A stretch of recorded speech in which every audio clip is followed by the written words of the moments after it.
Today I want to talk about something that shows up in almost every leadership interview, even when we don't intend it to.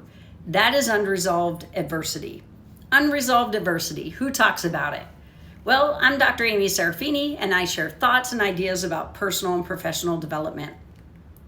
Tough interviews are designed to surface a candidate's values, and if a hard season in your life is not reconciled, it'll leak. It'll leak into the interview in your tone, in your word choice, and in your nonverbals. The good news, there is good news. You can resolve it and turn that experience into steady leadership presence that shows up while being interviewed. As you may know, I was a school principal and I had the responsibility to hire educators. Let me ground this advice in my own story. Years ago, I was in a commercial airplane incident. It was terrible. Afterwards, after that terrible incident, every airplane trip began with a very tight feeling in my chest as I entered the airport, and a flood of worst case scenarios entered my mind once I sat down on the aircraft. I had to decide, would I let fear drive my life, or would I do the work to move from fear to purpose? Here's the simple framework I used, and it's a framework I use to coach leaders to use before they step into an interview. It goes like this. First, I have to acknowledge, and first I'll ask my coaching client to acknowledge, or my student to acknowledge, what it is that's troubling them. What's the adversity that they experienced? Name what happened and name what you feel in plain language. So for me, that sounds like this. I was in a commercial airplane accident, and afterwards, I felt fear and hypervigilance when traveling in the air.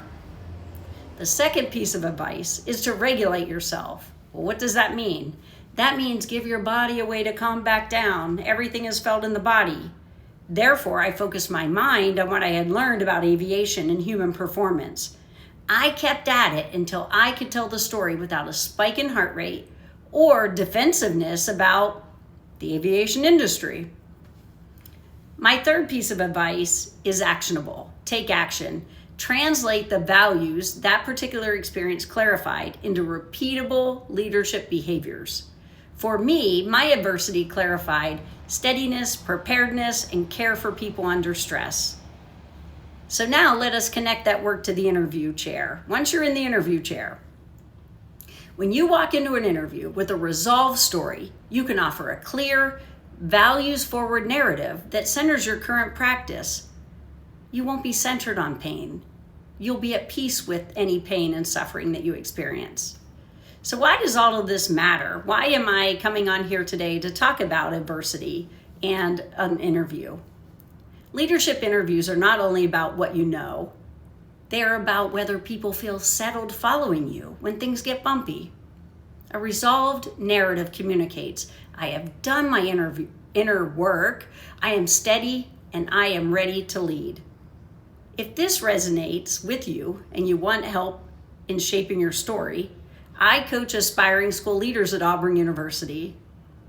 We will refine your narrative, rehearse targeted responses, and polish your presence so an interview panel, can see the leader you truly are. If you found this useful, feel free to share it with a colleague who has an interview coming up, and consider subscribing to my YouTube channel for more practical tools for values-driven leadership and personal and professional development.